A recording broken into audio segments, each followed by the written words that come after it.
Fala pessoal, tudo bem com vocês?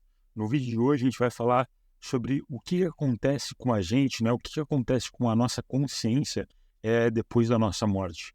Né? Será que ela vai deixar de existir, né? Será que ela acaba se unificando com o todo? Será que a gente perde a nossa individualidade, né, após a morte do nosso corpo físico? Então, vamos descobrir juntos, né, aqui no vídeo de hoje.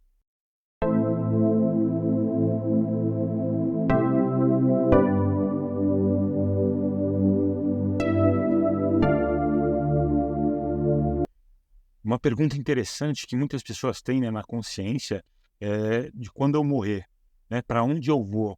Ou será que eu não vou para lugar nenhum, né? O que que eu vou ser depois da morte? Será que eu vou ter alguma coisa, né? Será que eu vou ser alguma coisa? E são perguntas que acabam inquietando a nossa consciência quando a gente acaba parando para pensar sobre isso, né? Sobre a morte. E mesmo a gente acreditando, né, na vida após a morte, acaba sendo uma dúvida que às vezes acaba surgindo na nossa consciência.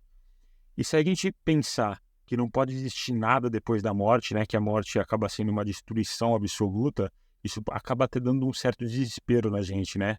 Porque quando a gente para, né, para pensar nas pessoas que a gente conheceu na Terra, né, nos nossos conhecimentos que a gente acabou adquirindo durante aquela vida, né, na nossa inteligência, ia ser tudo perdido. E de nada ia servir, né, os nossos esforços para o nosso conhecimento, né, para o nosso melhoramento, né, para o nosso progresso. Se fosse assim, a gente poderia até viver inteiramente, né, pensando no presente, né, na satisfação momentânea, né, sem a gente se preocupar com o futuro. Na verdade, acho que muitas pessoas hoje em dia, elas vivem assim, né, trabalham 12 horas por dia e chega em casa, liga a televisão, fica vendo aquela televisão, né, aquela baboseira que passa na televisão, que não, acaba não trazendo nada de útil, né, acaba não agregando nenhum valor para a gente. Aí chega o fim de semana, sai para encher a cara, né, e acha que isso eles chamam de aproveitar a vida, né. Só que isso é natural quando a gente não acredita em nada, a gente acaba, concentrando todos os nossos pensamentos e nossos esforços na vida presente. E essa preocupação, né, só no presente faz a gente acabar pensando só em si mesmo. Isso acaba sendo um estímulo do egoísmo, né, um dos mais poderosos estímulos do egoísmo, né. Vamos supor que todos os seres humanos fossem morrer daqui 2 meses, né, se o mundo fosse acabar daqui 2 meses, não existir nada, né, nem vida após a morte, simplesmente tudo acabaria, né. Como você acha que as pessoas, elas iriam, reagir durante esses 2 meses, né? Será que as pessoas elas iam respeitar as leis, né, os bens, a vida do próximo, né? Provavelmente o mundo acabaria mesmo antes desses 2 meses. Mesmo as religiões falando do céu e inferno, as pessoas já não se respeitam, né, e não respeitam nada. Imagina se a gente tivesse certeza, né, que nada existiria depois da morte, né? E que tudo acabaria em 2 meses. Se um dia a incredulidade absoluta chegar a ser o pensamento da maioria das pessoas, a sociedade ela vai acabar sumindo, né, vai desaparecer. E a incredulidade acontece porque as religiões se tornaram impotentes para poder impedir que isso aconteça, né. Isso porque acaba faltando algum dados na religião, alguma coisa está faltando na religião. As pessoas elas não querem acreditar mais para ver, elas querem ver para acreditar. Isso é uma escolha entre evidenciar ou ter aquela fé cega. E o espiritismo, né, que eu não enxergo como uma religião, né, e eu acho que as pessoas não deveriam também enxergar isso como uma religião, né, mas isso é uma opinião minha, porque o espiritismo ele veio conter a difusão da incredulidade, né, mas não pela aquela fé cega que as igrejas passam, mas sim pelo raciocínio. Todo mundo é livre para poder escolher a crença que mais se identifica, né? E todas as religiões, elas vão trazer algo de bom para a gente, independente da crença que a gente tem. A gente pode acreditar em alguma coisa, né? E também, muitas pessoas também acabam não acreditando em nada. Só que as nossas escolhas têm, de certa forma, responsabilidades, porque a gente vai passar isso para as gerações, né? Para as pessoas que enxergam a gente como exemplo. Principalmente a juventude, né? Que admira a gente, que se espelha na gente, né? Nossos filhos, nossos netos, nossos sobrinhos. Então a gente tem uma certa responsabilidade das informações que a gente passa para eles, né? Então existe uma teoria que admite a existência de um princípio inteligente fora da matéria. E ao nascer, né, cada indivíduo ele acaba assimilando uma parcela desse princípio inteligente, né, que acaba constituindo a sua alma e acaba dando vida, né, acaba dando inteligência e sentimento para esse ser. E quando esse ser morre, a alma volta para esse princípio inteligente e acaba perdendo no infinito. perdendo o seu eu, perdendo a sua essência. E esse conceito acaba não mudando muito, né, quando a gente fala que não existe nada, né, de vida após a morte. Porque, querendo ou não, quando a gente perde a nossa essência, a gente vai deixar de existir, né, de qualquer forma. Então, tanto a teoria que a nossa alma é uma parcela do princípio inteligente, e quanto a teoria do materialismo, né, que não existe nada de vida após a morte, as duas teorias fazem a gente perder a nossa individualidade. A gente deixa de existir entre as duas. Porque o mais importante é a conservação do nosso eu, né, da nossa essência, da nossa consciência. Porque a gente deixando de existir no futuro, a gente só viveria se preocupando com a vida presente, né? E a alma voltando para o todo, ela voltando para o princípio inteligente, quando o corpo ele deixaria de existir, ela faria parte do todo novamente. Só que quando essa alma reencarna, como ela pode ser tão diferente entre uma e outra, já que essas almas são uma parcela do todo, né? Todas as almas vão ter um pedacinho do todo, né? Só que tem pessoas que acabam justificando isso, né? Falando que é a educação que acaba modificando os seres, né? Mas da onde vem as qualidades inatas, né? A inteligência precoce, os bons e os maus instintos, né? Que é independente da educação, né? Que a alma recebe quando criança. A gente sabe que a educação, né, tem a sua importância porque ela influencia nas nossas qualidades, né, intelectuais e morais. Mas aí surge um outro problema, né? Quem daria essa educação para fazer essas almas progredirem? Já que todas as almas elas seriam iguais. E essas almas progredindo, né, quando morressem e voltando para o todo, né, ia levar um elemento mais perfeito do que quando ela encarnou, né, de quando que ela saiu aquele percentual do todo. E por que surgiria almas mais atrasadas do que essa última, né, já que aquela última alma levou elementos melhorados, né, e modificados para o todo? Uma teoria, ela não pode ser aceita como verdade se ela não for capaz de justificar e explicar todos os fatos que acabam abrangendo essa teoria. Porque se existir pelo menos um fato que contradiz uma teoria, isso indica que ela não tem a verdade completa. Então, a gente fica com três alternativas sobre a questão do que acontece com a nossa consciência depois da morte. A primeira é o nada, né? Simplesmente tudo que a gente conhece que a gente ia acabar, né? E a gente não tem mais com o que se preocupar, né? No caso, as nossas amizades, nossos parentes, nosso conhecimento, né? Tudo ia desaparecer.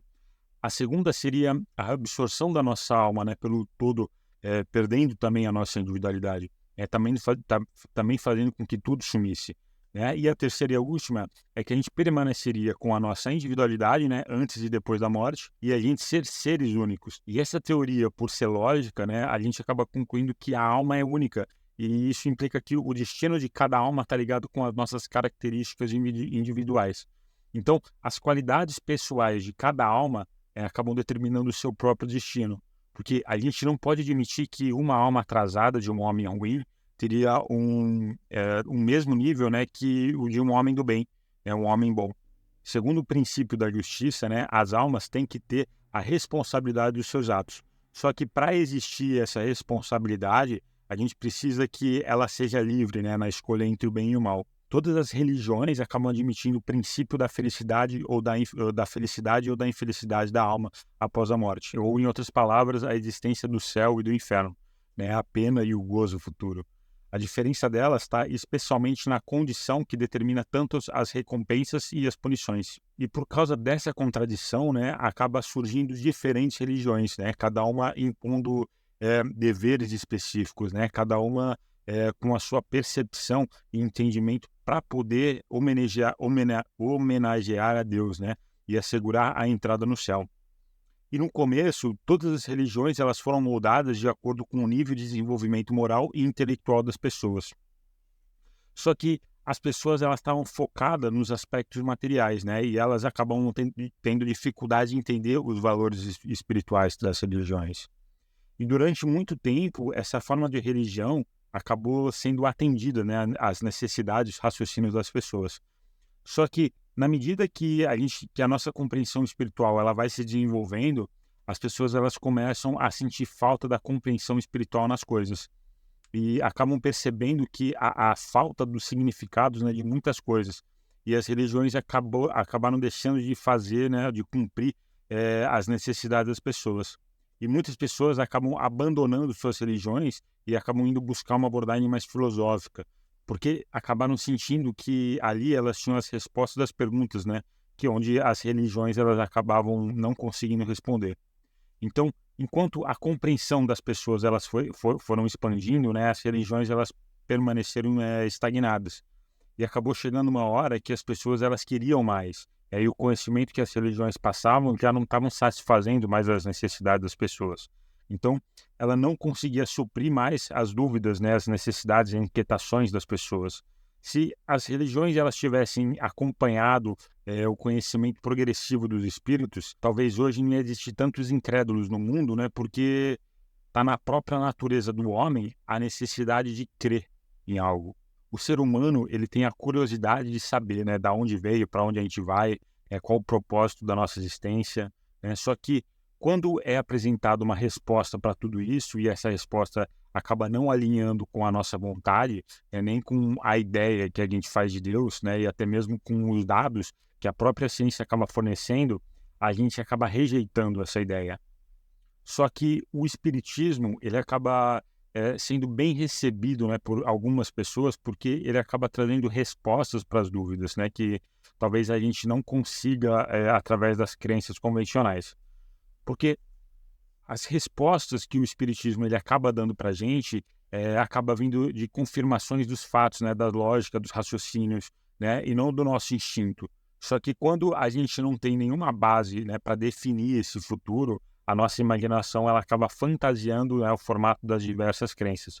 No espiritismo, quando a gente fala sobre a vida após a morte, ela não foi criada através de suposições, né, mas ela acabou sendo definida como resultado de observações de fatos materiais que acabaram surgindo, né, e surgem até hoje no nosso dia a dia.